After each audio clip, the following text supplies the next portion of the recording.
반갑습니다. 영어교육의 인사를 건 윌리엄입니다. 오늘은 리스크래머 가정법 1강 그 해석 강좌를 한번 시작해 보도록 하겠습니다. 원래는 제가 가정구문이라고 소개를 해야 되는데 조금 줄여가지고 그게 그거니까 가정법 이렇게 소개를 시켜드렸습니다.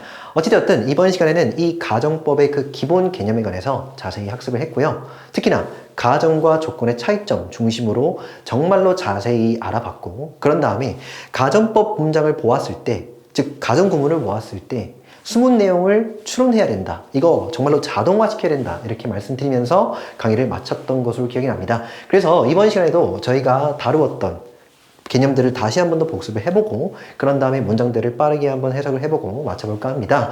바로 한번 진행을 해보면, 우선 가정과 조건을 구분해야 된다. 그래서 문장 형태적으로 제가 말씀드렸던 것으로 기억이 납니다.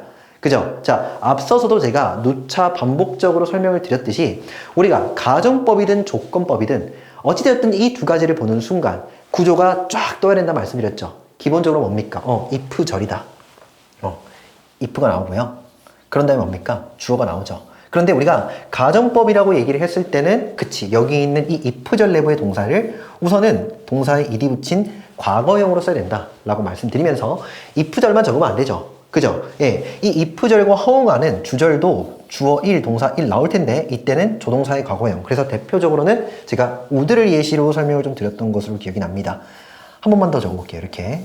됐죠? 그래서 우리가 가정법이라고 얘기를 했을 때는 기본적인 구조, 이 if 주어 동사의 그 과거형 플러스 주절의 주어 would 동사원형, 이 구조를 좀 기억을 해야 된다 이렇게 말씀을 좀 드렸습니다.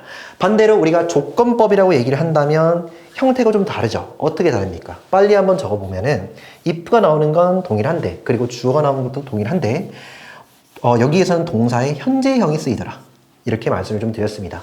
과거형이고 현재형이죠. 제가 명시적으로 한 번만 더 적어드리도록 하겠습니다. 여기에서 이 동사는 과거형, 그죠? 그리고 여기에서 이 동사는 현재형이다. 그래서 조건법이라고 얘기를 한다면 현재형을 쓰는 것이 원칙이다 이렇게 말씀드리면서, 주절 같은 경우에는 그쵸, 조동사의 현재형을 쓴다. 대표적으로는 will을 쓴다 이렇게 말씀을 좀 드렸습니다. 그래서 우리가 단순하게 시각적으로 가정법과 조건법의 차이점은 바로 형태에 있더라 라는 것이죠. 어떤 형태요? 그치? 동사에다가 if절 내부에 동사에다가 ed 붙이고, 주절의 동사는 그쵸, 조동사의 과거형으로 적으며, 동시에 또 뭡니까? 조건법 같은 경우에는 if절 내부에는 현재형을 쓰고요. 그런 다음에 주절에는 조동사의 현재형을 쓰는 것이 원칙이다 이렇게 말씀드렸죠. 자, 그리고 해석법 알려드렸습니다. 어떻게 해석합니까? 그쵸? 해석 같은 경우에는 정말로 주의해야 된다 라고 말씀드리면서, 이 if절 주어 이가 동사 한다면, 그러니까 과거형으로 적혀 있다 손 치더라도 한다면 이라고 현재로 해석해라 라고 말씀드리면서, 주절의 주어는 은는이 되겠고요. 그런 다음에 동사 같은 경우에는 이 would의 의미를 좀 살려가지고 할 텐데 정도로 해석을 해주시면 되겠다 말씀을 좀 드렸습니다. 그리고 반대로 조건법 같은 경우에는 그쵸, 주어 이가 현재형이니까 한다면 이렇게 눈에 보이는 대로 좀 해석을 해주시고, 주어 은는, 그런 다음에 이 will이라는 조동사의 의미를 살려서 그냥 할 것이다 정도로 해석을 해주시면 되겠다 말씀을 드렸죠.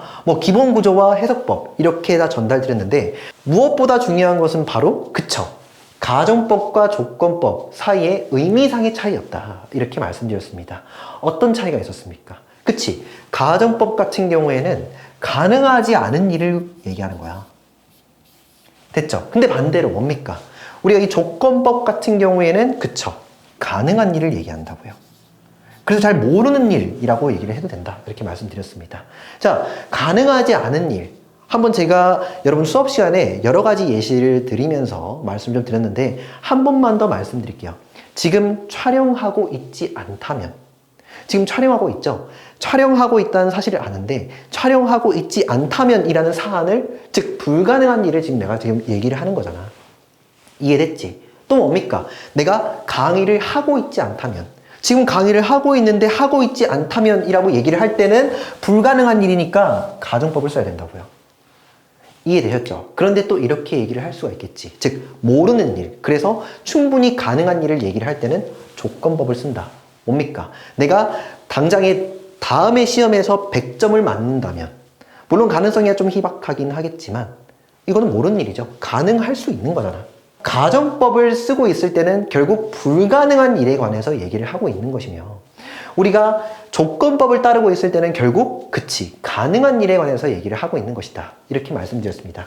위에 있는 문장 하나하나씩 좀 봐보도록 하죠. if, 자, 접속사가 되겠죠. 제가 접속사라고 적을게요. 자, 그런 다음에 주어 나오고 동사가 나왔는데 확인해야 될 것은 동사의 형태입니다. 동사에 일이 붙어 있죠. 과거형이죠. 과거형.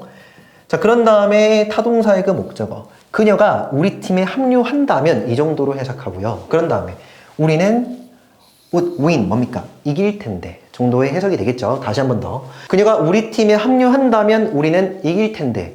자, 여기에서 하고자 하는 말은 뭐다? 불가능하다. 그녀는 우리 팀에 합류하지 않아요. 그래서 우리는 질 텐데, 이길 수 없을 텐데, 이런 얘기를 하고 싶은 거다 라고 말씀드렸습니다. 불가능한 일입니다. 가정법을 쓰는 경우에는 이거는 불가능한 일 또는 반대되는 얘기를 하고 있구나 라고 생각을 해주셔야 된다고. 자, 다음에 옆으로 조건으로 가볼게요. 역시나 구조는 똑같죠. 빠르게 한번 분석을 해드리면 타동사의 목적어, 주어, 동사 이렇게 분석을 할 텐데, 자, 여기에는 현재형이 딱 적혀 있죠. 그리고 주절에는 will이 딱 적혀 있습니다. 이건 뭐다? 조건법. 가능한 일이야. 이해되셨죠? 그녀가 우리 팀에 합류한다면 우리는 이길 텐데. 그런데 실제로 아직 결정나지 않아서 진짜로 합류할 수 있다고요. 이 정도의 의미 차이가 있다는 거죠. 얘는 불가능한 일, 얘는요, 가능한 일. 얘는 반대되는 일, 얘는 모르는 일. 이해되셨죠? 그래서 이것을 명시적으로 한 번 더 제가 정리를 해드리면, 보세요. 우리가 가정법을 쓰는 경우에는 불가능한 일을 가정한다. 합류할 리가 없음을 깔고서 얘기한다고. 전제로 얘기한다고. 이해됐습니까? 그랬을 때 우리는 가정법을 쓰는 것이며, 그것이 아니라 가능한 일을, 그래서 일어날지도 모르는 일을 얘기를 할 때, 그렇게 조건으로 상정할 때는 바로 조건법을 쓰더라 라는 것입니다. 됐죠? 그래서 정말 여러분들 가정법을 왜 쓰는데? 라고 물어본다면 왜 씁니까? 여러분들 정말로 현실과 반대되는, 그래서 불가능한 일을 우리가 머릿속으로 생각해보는 경우가 굉장히 많아요. 내가 지금 앉아있다면, 지금 서 있잖아. 앉아있다면 이라고 생각해볼 수 있죠. 그것 역시 뭐라고요? 가정이라고요. 이러한 무수한 많은 언어적 사고들을 표현할 때 우리는 가정법을 쓰더라. 자, 여기까지 보게 되면은 가정법과 조건법의 그 차이점 정리했습니다. 자, 이제는 가정법을 좀 더 본격적으로 알아볼 건데, 지금 여기 이 가정법이 갖고 있는 불가능한 특성 때문에 뭐가 발생한다? 즉, 숨은 내용이 발생하며 우리 독자 입장에서 이 가정법이 적용된 문장을 읽어갈 때는 숨은 내용을 적극적으로 추론할 수 있어야 된다 이렇게 말씀드렸다고요. 바로 한번 가볼게요. 자, 보이십니까? 이게 어떤 내용이라고? 그녀가 우리 팀에 합류한다면 우리는 이길 텐데, 그런데 그녀는 우리 팀에 합류할 리가 없죠. 왜요? 가정법으로 적었으니까. 됐죠? 그래서 이런 해석이 나옵니다. 자, 여기서 이 as는요, 때문에의 뜻입니다. 접속사죠. 그대로 한번 읽어보죠. 그녀가 우리 팀에 합류하지 않기 때문에, 합류 안 한다고, 않기 때문에 우리는 결코 이길 수가 없죠. 결국 가정법, if절로 쓰여있는 이 가정법의 내용과 as절로 쓰여있는 이 숨은 내용의 그 의미가 같다 이거죠. 이해됐죠? 왜요? 가정법 안에는 그치, 불가능이 깔려 있으니까. 그녀가 우리 팀에 합류한다면 우리는 이길 텐데, 그런데 그녀가 정작 현실의 경우에 결국 그녀는 우리 팀에 합류하지 않기 때문에 우리는 이길 수 없어 라는 말과 똑같다고요. 자, 그래서 제가 여러분들께 뭐라고 말씀을 드렸냐면은, 여러분들이 이제 앞으로 볼 그 가정법에서는 다 숨은 내용이 깔려있기 때문에 가정법 문장을 보는 순간 숨은 내용을 적극적으로 추론할 수 있어야 된다라는 말입니다. 자, 해석을 제가 좀 적어드렸거든요. 이 해석을 보면서 그 내용을, 그 뜻을 음미해 보시라고. 읽어볼게요. 그녀가 우리 팀에 합류한다면 우리는 이길 텐데. 근데 여기서 하고자 하는 말은 합류할 리가 없죠. 그래서 그녀가 우리 팀에 합류하지 않기 때문에 우리는 이기지 못할 텐데의 의미다. 자, 여기까지의 내용을 토대로 이제는 본격적으로 문장들에서 가정법을 찾아보고 숨은 내용까지 추론해 봅시다. 1번부터. If I were his brother, I would be so proud of him 정도가 되겠는데, 자, 여기에서는 were를 쓰고 있죠. 이게 참 중요한 개념인데 뭐냐, 가정법의 경우에는요, 우리가 언뜻 보기에 I, 주어가 I인 경우에는 was로 일치시키는 것이 맞다 이렇게 배웠지 않습니까? 그런데 가정법에서는 여기 지금 밑에도 적어드렸는데 수나 인칭에 상관없이 고지고대로 were를 집어넣으셔야 됩니다. 그러니까 비동사를 쓰고자 할 때 있잖아. 그때 뭐 he 같은 경우에도 우리는 what을 써야 되는 거 아니겠냐고. 근데 가정법이라면 what을 쓰지 않습니다. he라 손 치더라도 what을 쓰셔야 돼요. 이해되셨습니까? 그래서 가정법에서 비동사를 쓰는 경우에는 what로 통일을 하자라는 문법 개념 챙겨가 주시면 되겠고, 바로 한번 해석을 해볼게요. 내가 뭐라면, 그의 남자 형제라면, 내가 그의 남자 형제라면, 물론 얘기는 접속사가 되겠고 주어, 비동사, 주격보어 이렇게 분석을 할 수 있겠죠. 그래서 내가 그의 남자 형제라면 나는 일 텐데, 자 여기서 be proud of를 챙겨가 주셔야 되겠습니다. be proud of 뜻이 뭡니까? 자랑스러워하다 정도의 뜻인데, 아싸리 여기서 이 proud of를 한 번에 외워주셔서 목적어에 관해 자랑스러워하는, 그래서 여기 비동사와 함께 해석하게 되는 경우에는 하다 정도로 읽어주시면 되겠죠. would가 지금 붙어 있으니까 할 텐데, 자 최종 해석은요. 나는 정말로 자랑스러워 할 텐데, 누구에 관해서? 그에 관해서. 최종 해석 다시 한번 해볼게. 내가 그의 남자 형제라면 나는 그에 관해서 정말로 자랑스러워 할 텐데, 물론 조금 더 꼼꼼히 분석하는 경우에는 비동사의 주격보어다 이렇게 할 수가 있겠죠. 되셨습니까? 자, 이게 지금 가정법이거든요. 내가 그의 남자 형제라면 나는 그에 관해서 정말로 자랑스러워 할 텐데, 숨은 내용을 찾으셔야 됩니다. 뭡니까? 나는 그의 남자 형제가 아니기 때문에 나는 그에 관해서 자랑스러워 하지 않아. 다음에 2번이죠.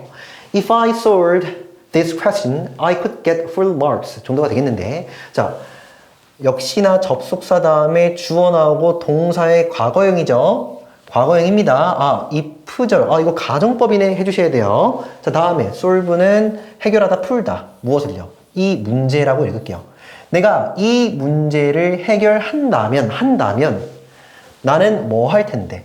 얻을 수 있을 텐데. 무엇을요? full marks라는 것은 여기서 만점 정도로 읽어주시면 되겠습니다. 내가 만점을 얻을 수 있을 텐데. 다시 한 번 더 해서. 내가 이 문제를 푼다면 나는 만점을 얻을 수 있을 텐데. 됐죠? 자, 이거 가정법입니다. 숨은 내용 뭡니까? 나는 이 문제를 풀 수가 없어서 만점을 못 맞겠어. 이렇게 해석을 해주십니다. 자, 다음에 3번입니다. 자, 여기에서는 이제 과거 완료라고 부르거든요. 뭐라고요? 과거 완료. 자, 뒤에서 우리가 좀 더 꼼꼼히 다루겠지만 여기에서도 소개를 좀 시켜드리도록 하겠습니다. 우선 첫 번째 가정구문의 세트가 무엇이었냐면 이거였잖아. 제가 빨리 한번 적을게요. 앞으로 많이 적을 겁니다. 제가 if 주어 동사 ed 쭉 가고요. 콤마 찍고 주어 다음에 would 쓰는 거. 그리고 나서 동사 원형이죠. 여러분들도 계속 적어보셔야 돼요. 가정법은 적어보면서 정복하셔야 됩니다. 해석 어떻게 합니까? 주어 이가 동사 한다면 주어 은는 동사 할 텐데, 그런데 불가능이다. 가정법이니까. 그래서 그럴 리가 없음. 그럴 리 없음.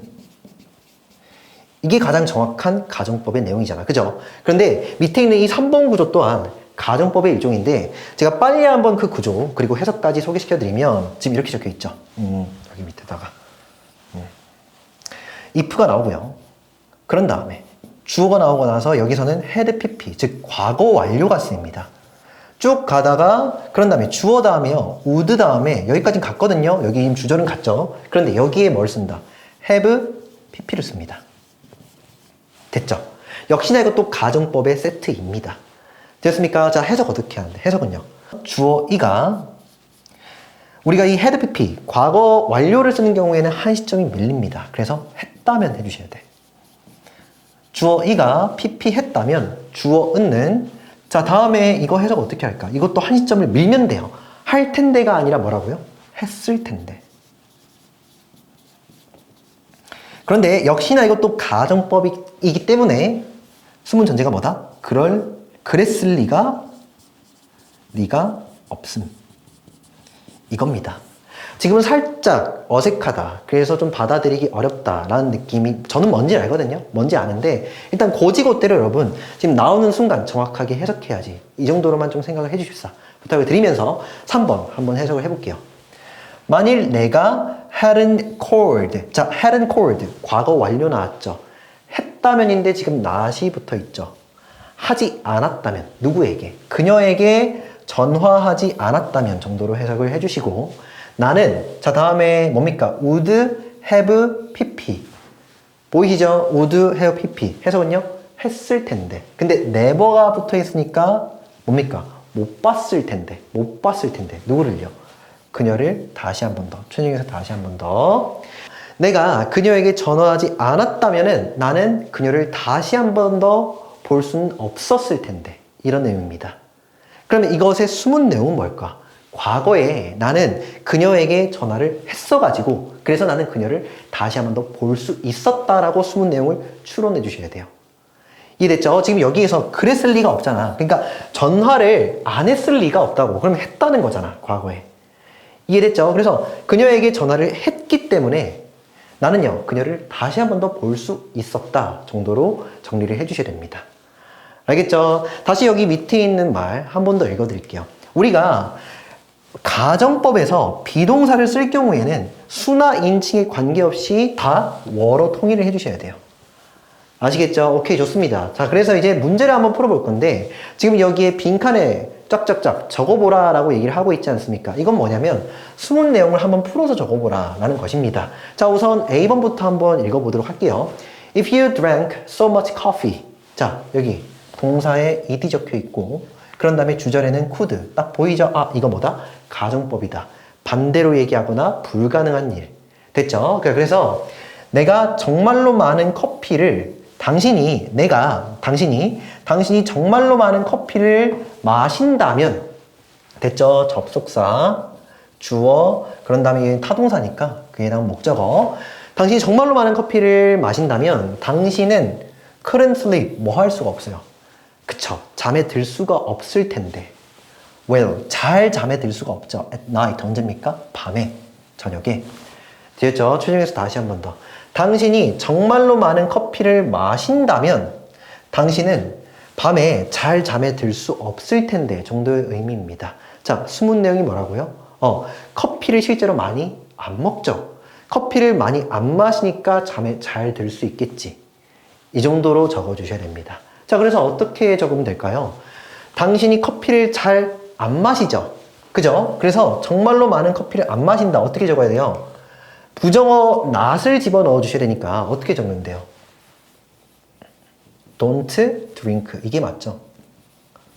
아시겠습니까? 당신이 정말로 많은 커피를 마시지는 않으니까 당신은 뭘 할 수 있습니까? 자, 여기에서는 can으로 고쳐 적어 주셔야 되겠습니다. 선생님, 근데 여기에서는 왜 can을 적습니까? 라고 물으신다면 이건 가정법이 아니야. 위의 문장이 가정법이지. 가정법의 세트에서는 could를 적는 건 맞는데 아래에 있는 이 문장은 가정법이 아니잖아. 그죠? 그렇기 때문에 그냥 can으로 적어준다고요. 아시겠죠? 자, can 다음에 뭡니까? 선생님, 이렇게 적어주시면 되겠죠. 조용히 해서 다시 한 번 더. 당신은 그토록 많은 커피를 마시지 않기 때문에 당신은 밤에 잠을 잘 잘 수 있어. 자, 다음에 B번입니다. If I spoke English well. 자, spoke라는 것은 speak라는 동사의 불규칙 과거형이죠. 내가 영어를 잘 구사할 줄 안다면 가정법 맞니? 뭐 보고? 뒤에를 보셔야죠. 됐죠? 가정법 맞죠? 네. 동사 ed, 과거형이랑 여기에 조동사의 과거형 함께 딱 페어로 적혀 있으니까 한다면 할 텐데, 할 수 있을 텐데. 됐죠? 자, 그래서 나는요, could guide, 바로 안내할 수 있을 텐데. 근데 누구를? 그 외국인을 진주 주변을. 됐죠? 네, 진주 주변으로 진주에 관해서 정도로 의역을 좀 할게요. 최종에서 다시 한 번 더. 내가 영어를 좀 잘 구사할 줄 안다면 나는 진주 주변으로 그 외국인을 안내할 수 있을 텐데. 숨은 내용이 뭐라고요? 불가능한 일이잖아. 즉, 잘 구사할 수가 없다고요. 그쵸? As I can, 여기서는 능력의 의미로 can을 한번 집어넣어 보도록 하겠습니다. 그래서 cannot이죠. As I cannot speak English well. 그런다며 여기에서는 could guide잖아. 어떻게 적으면 될까? 그치. cannot guide가 되겠죠. 됐죠? 최종에서 한번 읽어볼게요. 나는 영어를 잘 구사할 수 없기 때문에 나는 가이드, 안내해 줄 수가 없죠. 진주에 관해서. 아시겠습니까? 오케이, 좋습니다. 자, 여기까지 해보면 저희가 가정법, 그리고 접근법 그 두 가지의 차이점, 그리고 가정법에서 우리가 추론할 수 있는 그 숨은 내용까지 간단하게 한번 복습을 좀 해봤습니다. 자, 그래서 이번 시간에도 명언 한번 보고 맞춰볼까 합니다. 바로 한번 읽어보면 If we were meant to talk more than listen, we would have two mouths and one ear 정도가 되겠는데 자, if절 빨리 체크해 주셔야 돼요. 과거형이네. 비동사를 쓰는 경우에는 수나 인칭에 관계없이 워로 통일하죠. 그리고 여기 있는 주절까지도 함께 확인을 해주시면서 가정법이구나, 불가능한 일을 얘기를 하고 있구나 라고 생각을 해주셔야 돼요. 됐죠? 그래서 우리가 자, 여기에서 민이라는 건 원래 의도하다 뜻이 있거든요. 의도하다. 자, 그런데 이것이 지금 BPP, 수동태로 잡혀 있으니까 의도된다면 됐죠? 그래서 우리가 의도된다면 근데 뭐 하다고 의도가 되는 것이냐면 자, 여기서 이것만 한번 좀 적어 드릴게요. 여기 옆에다가 귀여우니까 얘 옆에다가 잘 보이죠? be meant to 동사원형. 이거는 해석적으로 좀 정리를 해 주실 필요가 있어요. 해석은요. to 동사원형 하도록 의도되다 정도의 뜻입니다. 그래서 우리가 뭐 하도록 말하도록이 되겠죠. 얘는 자동사. 근데 더 많이 말하다가 되겠죠. 됐습니까? 얘는 더의 뜻이고 여기는 보다죠. 근데 무엇보다 listen. 그치. 듣는 것보다. 자, 그래서 이 if절만 최종 해석해드리면 우리가 의도된다면 됐죠? 듣는 것보다 더 말하도록. 그러니까 듣는 것보다 더 말하도록. 이거를 그냥 수치상으로 표현하면은 듣는 거를 한 2라고 하면 됐습니까? 말하는 게 뭐라고요? 뭐 2배가 되겠죠. 4 정도. 그래서 듣는 것보다 더 말하도록 우리 자신, 여기서 우리라는 것은 인간이라고 한번 해석을 해볼게요. 우리 인간이 의도된 것이라면 됐습니까? 그렇다면은 우리는요 would 할 텐데 have 가지고 있을 텐데 무엇을요? two mouths 뭡니까? 입 2가지를 갖고 있죠. 2개의 입을 갖고 있다고. 됐습니까? 그리고 또 뭡니까? 자, 이렇게 병렬입니다. one ear. 그치. 귀 하나를 갖고 있어야지. 자, 여기서 하고자 하는 말이 뭘까? 다시요. 하고자 하는 말을 추론하기 전에 숨은 내용이 뭔데요? 불가능하죠. 뭐예요? 그치. 우리는 결국 듣는 것보다 말하도록 더 의도되진 않은 거잖아. 그렇기 때문에 우리는 그쵸. 2 입을 갖고 있는 게 아니고 2 귀를 갖고 있으며 하나의 입을 갖고 있는 셈이지. 결국 뭘 하라는 거냐면 그치. 말하기보다는 들어라. 됐죠? 경청이 더 중요하다는 거야. 왜요? 귀는 2개고 입은 몇 개? 하나죠. 그래서 말을 한 번 할 때 듣기를 2번 하고요. 듣기를 2번 할 때 말을 한 번 해라가 되겠죠. 그래서 결국엔 여기서는 경청하라 정도의 말이 아닐까 싶습니다. 되셨죠? 만약에 우리가 말을 더 많이 하려면 듣는 것보다 말을 더 많이 하게끔 의도되었다면 우리 인간이 그러면 입이 2개겠지. 그게 아니잖아. 귀가 지금 2개이지 않습니까? 지금 이런 얘기입니다. 그래서 이분은 마크 트웨인 다 아시죠? 미국의 소설가다 이렇게 잘 알려져 있죠. 그래서 이번 시간에도 여기까지 하고요. 다음 시간에 뵙도록 하겠습니다. 오케이, 수고했습니다.